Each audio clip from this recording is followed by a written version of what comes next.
Waldorf University is committed to providing high quality, affordable education in a flexible online format so that you can reach your higher education goals on your schedule. They offer over 130 fully online degrees with programs at every level designed to meet the needs of fire professionals across the country. The fire science alumni include all ranks of fire and municipality leadership who value Waldorf not only because of the excellent education they received, but because of the community they build around their values and focus on community risk reduction.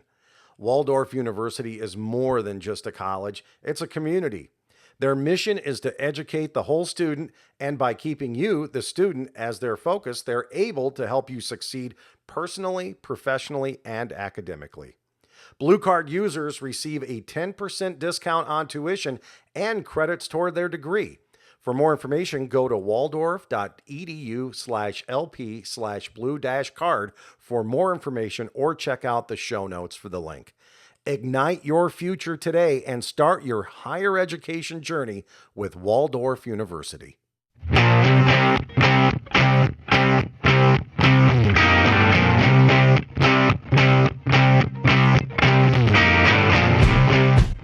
Welcome to the B Shifter Podcast. John Vance here along with Josh Blum. And today is the Blue Card rundown for September going into October of 2025. How are you doing, Josh? Good to see you, man.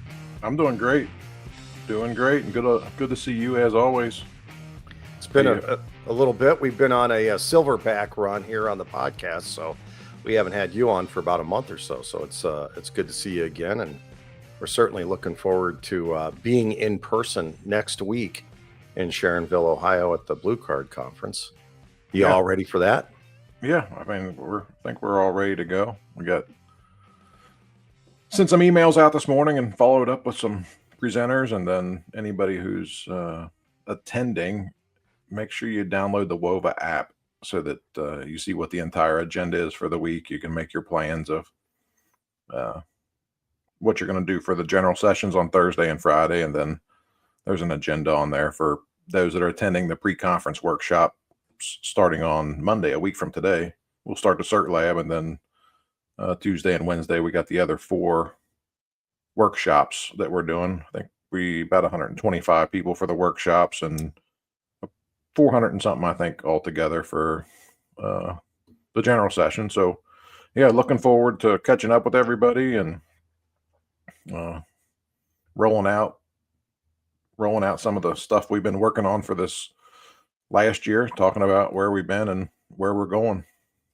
So here we are the week of September 22nd when this podcast is coming out. Can people still register? Is there still plenty of room for folks if they want to get into the conference this week? Yeah, there's the general session. We could, well, those of you who've been to Sharonville Convention Center, we could take as many as could sign up. Really, we could do for the general session stuff, and then there's not many seats left for the workshops, but there's a few seats left here and there. We actually received some registrations at the end of last week for the conference. So yeah, looking forward to it. Plenty of opportunity to still register if your organization is looking to send somebody. bshifter.com. You can click on all the information there. There's descriptions of everything that we're doing. I'm really looking forward to it. There's some great classes. I've been kind of peeking over the shoulder, helping some of the other instructors out with some of their material. And there is some great content this year, whether it's the expanded command class, and also Tim Schabel's also doing the leadership under fire class. He's got a lot of great stuff for that. I know Chris and Eric have really put in, even more work into their strategic decision-making class that they're going to be presenting this year. And then some of the other instructors, I think we have, ARF, we have a lot of new stuff. I mean, I can't remember it all, but on the WOVA app, you can see all of that, or you can check out the descriptions at our website, bshifter.com.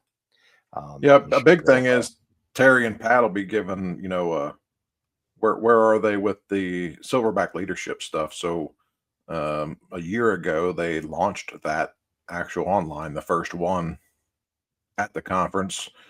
And here before the conference or right at the conference this year, they'll have module 4 will be coming out. So I've been through every one of those, and um, gives quite a different perspective on that delivery of service when we focus on the work. When we face our chair and we face ourselves towards the work, and don't worry so much about all the other residual BS that really don't mean anything. Uh, I think it keeps all of us focused more on why we really exist, which is to provide service to the community, not service to ourselves. I mean, Right. they do a nice job talking about inside out, leadership and all of that. But um, when it starts though with that work, with us facing the community and what they want and what they need, there's a huge value in that, and you can tie that all the way back to Blue Card, right? We do what we do with command and decision making because it's about providing service to the community when they're in that state of need. So If you're unfamiliar with what Silverback is, that's really our leadership level classes that come from proven fire chiefs, including the work of Alan Brunacini. So, taking his stuff that he did, customer service, and a lot of his other writings, anatomy and physiology of leadership, melding it into one program. So, if you want to lead like Alan Brunacini did, this is really a program to get involved in because it distills down all of his works into these easy to digest modules. So those guys will be there for that. And if you've seen any of our clips, we talked about on the podcast last week, but I just put a clip out of Terry talking about uniforms. And um, I've had to say, we're not anti-uniform. Nobody's anti-uniform, but that's real low-lying fruit that a lot of people get fixated on. And that was the point of his clip. But oh my gosh, did it create a firestorm? I mean, it has over 380,000 views as of today, and hundreds of comments and people arguing back and forth about, if you're not following a uniform policy, it's going to be the fall of civilization. Then others on there saying we shouldn't have to wear uniforms or adhere to any policy. And that's not really the point at all. The point is a lot of fire chiefs focus on that low lying fruit and get involved in details, especially at larger departments, that they should let their division chiefs and other folks take care of while they're charting the strategy and keeping us focused on the big picture.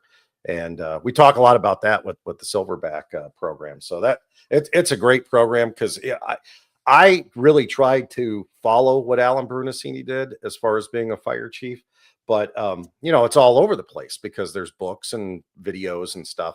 Now we're trying to collect that all into one nice collection for everybody. So if you want to get the teachings of AVB, you'll be able to get that through Silverback. yeah, if we would only give as much attention to the uniforms, or not as much attention to our service delivery and what we do with service delivery and uh, as we do to the uniforms, we would all be so much further ahead. But it's like, how in the world did that get so? People got so they're getting so wrapped around the wheel on the uniform thing, right? And it's like, no, you need to look in some form or fashion like a fireman, like you're to deliver service. But on their worst day, they really don't care. No. And that's really the point. So check that out. It's good stuff. So looking forward to seeing everybody at the 2025 Blue Card Hazard Zone Conference in Sharonville, Ohio. Easy to get there. Our guys this week are out in Connecticut, right? They're at the RF Working Group Conference. It's an educational symposium. What are they doing out there? Yeah, so Chris Stewart, Sean Glazer, and JT they got a general session that they're doing there. Basically, they're giving an overview of the 8 functions of command for ARF response. So it's similar to what Blue Card is for all hazards, is what we always call the general Blue Card stuff. And there's been plenty of organizations that are aircraft response that have tweaked the ARF that program to make it fit what they do on the airfield. But this is a very focused program on aircraft and decision making with aircraft and having a process and actually having a uh, command system, whether you're got a single ARF apparatus or whether you're, uh, you know, running 8 or 10 ARF apparatus on a single airport facility. So yeah, they got a general session on that. And there's a ARF trainer December, I think it's December 16th maybe, but it's a Phoenix ARF train the trainer class. And I think there's still plenty of seats open in that. So if you were looking to find out or get more information on that, you can go to the website to find information or reach out to Chris Stewart, chris@bshifter.com. We took the pilot class a few months ago, and there was a lot that I learned that I never knew. And I actually worked at a station before adjacent to a municipal airport, and it was never in our mission to be the ARF for that municipal airport, although it was one of the busier municipal airports in the state. And about once a year, we'd have a helicopter crash or a Cessna come down on the road, and no one ever really told us what to do. We knew, foam operations and some of the stuff that we would do with the fuels on that aircraft. But I this is a lot more comprehensive than I ever knew of before. So I frankly I kind of geeked out over the training that we did because it was a lot of good stuff and things that I never even considered before as far as command considerations at RF incidents.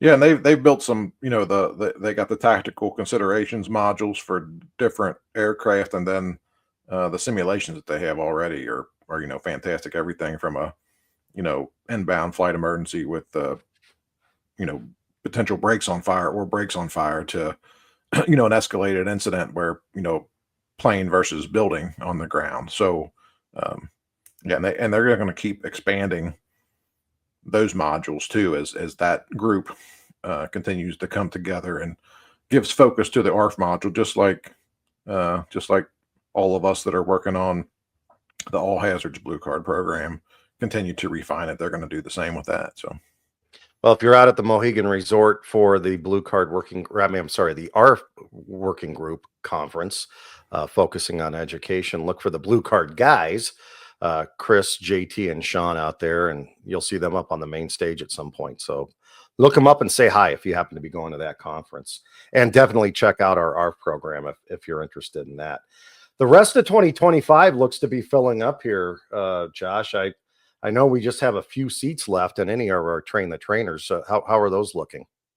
yeah, I think there's 4 or 5 seats left in the November trainer in Phoenix. Other than that, all of our Phoenix classes are full or over full. Which when I say over full, we're going to accommodate the students that are in there, but um, you know, people registered at the same time or whatever. And then we have a trainer coming up in Michigan that's got 4 or 5 seats in it.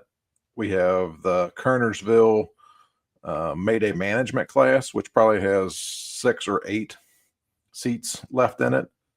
Um, and other than that, it's pretty much so filled up through the rest of the year. And we posted the dates for 26 about, I don't know, just a few weeks ago, and we've been seeing quite a few registrations come in for those train the trainer classes in Phoenix after the first of the year. And then we got January through April, we already have trainers and workshops scheduled. So if you're looking to do something locally next year, the sooner you get with us, the more flexibility we'll have, obviously with dates. But when you have we have 3 events in January, I think 3 in February, and then 3 in April already on the books. So we can definitely deliver and do work, multiple classes in the same week. But at some point we get to the we get to the point where we're taxed with what we can deliver. So we try to though we did it, we try to avoid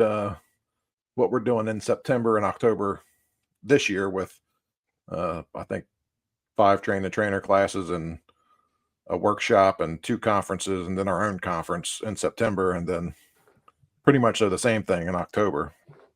So at some point, just like everything, you get to capacity, but we're in a much better place than the people building fire trucks because we're still delivering in 6 to 9 month range, not 3 to 4, sometimes 5. Years. Yeah. What a brutal testimony too, just as a sidebar. Boy, I'm glad I'm not those guys. Mhm. Hey, so that looks good. Go to our events page when you go to bshifter.com. You can look at all those dates, and then if you're interested in a particular class, click on that, and you can put your form in to get registered for that. You know, about what was it, April that we kicked off our AAR module for after action reviews and enabling folks to really have a very objective way of doing after action reviews with their departments. How is that turning out right now? Where are we at on the after action reviews? Yeah, so we actually turned it on at the conference last year Oh, okay. as like the trial modules, if you will, and then based off some feedback, we relaunched um, with some refinement. Command Function 7 went through it, heard feedback. What can we do? How can we make it easier? And then once we started getting data into the system, we were able to update some things to make sure that we were providing the right questions, and then that the system was putting out the right feedback that the end user wanted. So yeah, the AARs, I mean, organizations that are using it are having tons of success. We're going to be doing a podcast coming up here probably in a month or less with an organization here just outside of Cincinnati, Ohio, that's had 3 working fires in 6 months in the same 1.4 million square foot Amazon distribution center. Every one of them contained by the sprinkler system. 2 of them were in the high, well, all 3 of them were in high rack storage, but 2 of them were on the top shelf of the high rack storage at 40 feet. Sprinkler system totally contained it. Um, and this organization has, since the beginning of us delivering the big box workshops and us having the big box best practice SOGs that we collaborate on and built out based on input from Shane Ray and others that have been successful at these sprinkler controlled big box buildings. This organization latched onto that and is using that whole mind frame of, slow down a little bit. The sprinkler system's going to let the sprinkler system do its job. Um, though it's going to be interesting in the podcast, the conditions from a top shelf fire at 40 feet versus the last fire that they had that was on the very on ground level. The smoke condition that they encountered, the sprinkler system totally contained it. Their smoke condition was quite different, throughout. So Mhm. that just really takes us back to something that we talk about all the time, that we never go to the same fire over and over again, right? So it's like, yeah, you're going to Amazon again for a fire, but what's on fire? What's the location of the fire? How far into the building is the fire? So I mean, there's just so many things that we start with, right? That whole decision making thing, it starts with the critical factors. So the building isn't changing, the layout isn't changing, but the location of the fire and what's burning is changing, which impacts how long did it burn and how big did it get before that sprinkler system went off. And um, in this case, the fire was still, this last case, the fire was still, like all 3 of them, totally contained by the sprinkler system. They had to, obviously mop it up a little bit, but yeah, I'm looking forward to that podcast, because we're going to talk about big box, but we're also going to talk about how they use the after action reporting system and then share that with um, their own personnel, as well as, other people that respond mutual aid with them into that facility, so that we can all, learn from those experiences. So that's really good. And then I think last time I looked at it, we have 24 um, victim rescues that have been entered into there. Oh, wow. So that's really it's good getting being able to see that information and talk to organizations that have had, rescues. And then um, I've had a half a dozen of those organizations I talked to, and they said, yeah, we pulled out a victim, and if we didn't have this after action reporting thing, we would have said high five, we saved this person's life and we put the fire out, great job. And they still did that. Um, they verified all of the things that they were doing correctly, and kind of shored that up, But then they had an opportunity to take a deeper look and say, but what can we still do better? Because that's what we should be doing every day. Like what can we do better? And if you can't find anything that you can do better, then you're probably honestly not looking uh, too hard, right? I mean, it doesn't have to be a big thing. There's always something I think that we can consider, or something um, that we can probably do better. And you notice I'm not saying that we did wrong, but something that we can just do better to provide that the best service that we can possibly provide with the capabilities and resources that we have available to do so. So that's been really interesting. And then um, Eric Phillips is uh, he's had many meetings now with people who do data analysis and all the super smart science people, if you will, not fire science, but science when it comes to uh, data collection, and then what is the data really telling us, and then um, how do we display the results for the end user so that they have the best opportunity to fix it within their own organization without saying no, you were wrong. More of the opportunity of, no, we have an opportunity to do something better, not you did this totally wrong and we have to do something about that. And there's plenty of cases where we do things. I don't think anybody does anything intentionally wrong, but where we do things wrong and it's like, no, that's dead wrong and we're never going to do that again. Versus we have an opportunity to improve. So we've been in kind of in a state of refinement of what that uh, data dashboard for organizations looks like, and it really just comes down to um, what's acceptable limits, and then what's not acceptable. And in our world, we should be striving for 100%, not uh, mediocrity. So Right. And we always want to be fixing ourselves too. That's something that we say all the time. We're always living within the command function where we're revising and reviewing and trying to make it better. That was another one of Bruno's things.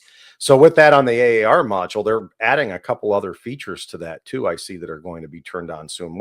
What's in the works for AAR in the future? yeah, so instructors, when you look at your dashboard now, it says there's two things on there, and it says coming soon. They're there because we built it out, and um, it just hasn't been turned on. One of them is the hot wash component, so that you can link a hot wash, right after the tailboard talk, right after an incident, to your actual AAR program. So part one, hot wash. Part two, you're entering and doing the AAR stuff with your audio and your video and pre-plans and looking at all of those parts and pieces. And then part three of it, which will be down the road even a little bit further, is like the full scale getting input and feedback through survey forms that'll come right from the system to all the companies, or whatever companies you choose to send the survey to gather, what did you do? What did you think we could do better? Um, what did you see? What did you hear? What worked? What didn't work? All of those things that really might come out uh, at a larger scale review, at maybe a larger incident. That's awesome. Well, I know we've been using it at my departments, and it's working very well for us. It gives us a really nice platform to be able to review those incidents where it's done very objectively.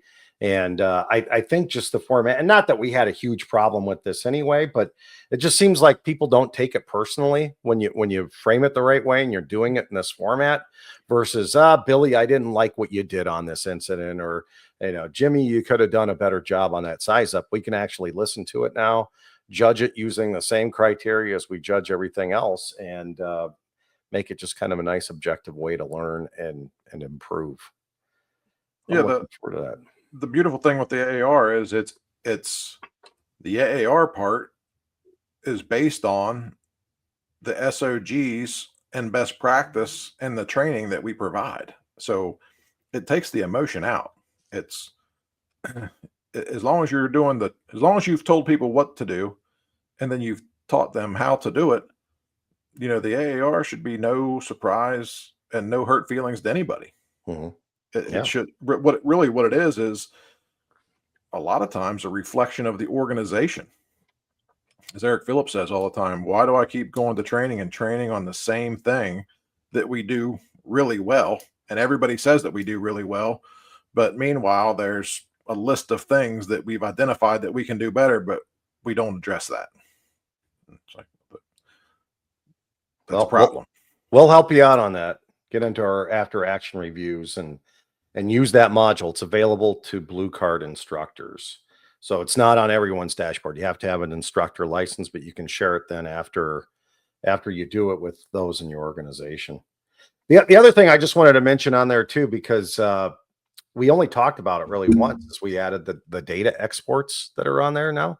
So we had reports on there that you can download into an Excel spreadsheet for ever since we relaunched, really. But this is more of a clean way to get a progress report on the various programs you may have within your department. Um, are people using that? Is there anything else we want to say, or just remind people that you can use that report function on the toolbar too? Yeah. So I think if you're not looking for it, you probably don't see it. So there on the left side of your screen, if you're an instructor, there's a place there that it's an option where you can click to export reports. So if you go there, you're not going to hurt a thing. You can go there and export all kinds of different reports, and it just streamlines um, really tracking for renewal, 8 functions of command, how many hours people have. Basically, if the data's in the system, you can get a report out of the system very easily now that way. Or you can still do the old school way of drop it into an Excel sheet, and then you can do whatever you want with it. So, um, yeah, I think people are using it. More and more people are finding out about it when they call the office and ask Jen, "How do you do something?" And then she directs them to it, and they're like, "Oh, like that makes it real easy." John, I think you said that, once a month, just print this thing off, give it to the training officer, give it Yeah. to the 3 battalion chiefs, give it to whoever, and this person's behind, or whatever it is, so that it just stays right in your face, and you don't have to spend a ton of time chasing uh, recertification hours or any of those things, because it's pretty simple right on a report. So what's coming up? I mean, I know you've got a couple other plates spinning when we get through the conference next week. We're looking ahead at 2026, and we have some new things coming online that our lead instructors are working on right now, and you're working on, Josh. What's that look like? So we've been working for about a year on what used to be called the Blue Card SOPs, which was that 240 something page document. We've been in the midst of revamping that, rewording it, making it a more usable reference guide, basically, for Blue Card organizations. It's going to be probably going to be called the Blue Card Model Procedures Guide. So it's going to be uh, it'll be on the website just like it always was, as a free download, but then instructors will have access to it as a Word document, so you could tweak it and change it and update it for what you do at your own organization. So that's going to be really nice, because that's going to line up with the third edition of Fire Command. So it's looking like the third edition of Fire Command is like 400 to 450 pages. So about the same size, maybe a little bit, it's probably a little bit bigger than the second edition of Fire Command. So this is just going to be a little bit of a shorter document, not for an organization to adopt for what you do on the fire ground, but like I said, more of a reference guide or more information um, regarding the 8 functions of command and um, rapid intervention response, air management, um, all those parts and pieces that were in the old blue card SOP. So we're going to be rolling that out in January, and right there in that same time frame when the third edition of Fire Command um, is rolling out. We're also in the middle of updating the 13 SOGs that we've think it was 2022 when we first launched those, John, and put them on the website in the free download section. And I know those have gotten hundreds of thousands of downloads from departments, everywhere, organizations doing blue card and those that don't do blue card. So, um, just like fire departments should be updating and reviewing their SOGs, we feel the same way. So, um, we've been refining those SOGs. We're going to push those out also in January. This last year, we pushed out 4 new command CEs and likely one more still coming out before the end of the year. And then the Silverback leadership. Right now, everybody who has full access has access to all of the Silverback leadership stuff. So we will have pushed out 4 Silverback leadership modules over this last year. The new dispatch module, so they refined basically and put into a new platform. But the dispatch module has relaunched this year. Chris, JT, Sean, and that whole cadre of instructors that worked on the ARF module, they launched that. The first trainer I think was in June, and now they've been right back at it working on CE modules, because if you're going to have a certification, then there has to be CE connected to it to maintain a certification. So they've already jumped on that, so that there's continuing education going to be available for the ARF program. And I'll just back up. We're also working on the CE for the dispatch module. So when we first launched that, every intention of having the CE, but we've been on a ride wide open for 5 years, and quite frankly, it didn't make it to the front burner. So now it is on the front burner, and we're building out those modules. And then like we just talked about with the after action reporting program, that continues to be refined. It will continue to be refined forever, as long as anytime anybody's looking at data. I think there's always right around the corner, there's another better way, or if there's not a better way to collect the data or ask the question, there's a better way of what do we do with it. So with the after action reporting piece, our lead instructors and our staff, look at where organizations, all blue card organizations, are falling when it comes to performance. So the first thing that we do is, I'll give you an example, where organizations, when you look at every single after action report, we're scoring like low 60s on declaration of strategy. And we took a hard look at ourselves in the mirror of how well do we do delivering, why it's so important that we declare a strategy, and what does that really mean. And